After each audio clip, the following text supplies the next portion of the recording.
শিরোনাম তাবুকের সফর, ঈমান, ত্যাগ ও আল্লাহর সাহায্য।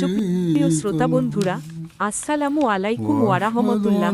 আজ আমরা খুব সংক্ষেপে ফিরে যাচ্ছি ইসলামের ইতিহাসের এমন এক অধ্যায় যা আমাদের মনে করিয়ে দেয় আল্লাহর পথে অগ্রসর হলে অসম্ভবও সম্ভব হয়ে যায়। এটি তাবুকের সফর, ত্যাগ, ধৈর্য ও আল্লাহর বিশেষ সাহায্যের এক জীবন্ত দৃষ্টান্ত। গত শুক্রবারের খুতবায় আমাদের প্রিয় ইমাম হযরত খলিফাতুল মসিহ পঞ্চম আয়দাহুল্লাহু তাআলা এই ঘটনার শিক্ষা আমাদের সামনে নতুনভাবে তুলে ধরেন। দগ্ধ মরুভূমি, পানির অভাব, খাদ্যের সংকট, সব মিলিয়ে পরিস্থিতি ছিল কঠিনতম।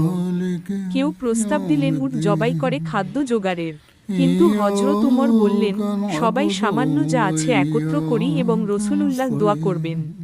নবী করিম দোয়া করলেন, আর সেই অল্প খাদ্য হয়ে গেল পুরো দলের তৃপ্তির জন্য যথেষ্ট। এটাই আল্লাহর বরকত। ত্যাগ কখনো অপচয় হয় না।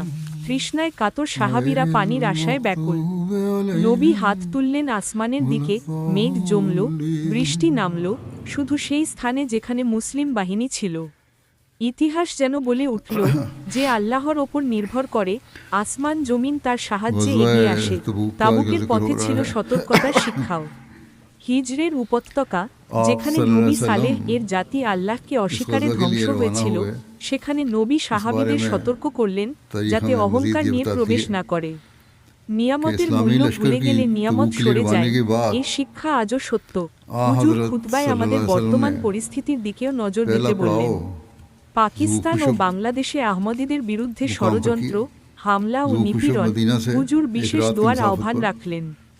পাশাপাশি ফিলিস্তিনের নির্যাতিত মানুষের জন্য দোয়ার আবেদন করলেন, যেখানে বিরতির নামে অন্যায় এখনো চলছে।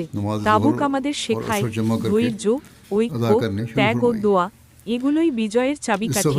হে আল্লাহ, আমাদেরও তাবুকের সাহাবীদের মতো দৃঢ় ঈমান, ত্যাগের মনোভাব ও দোয়ার শক্তি প্রদান কর। আমিন। এ ছিল ভয়েস অফ ইসলাম বাংলা। আল্লাহ হাফিজ ও নাসির।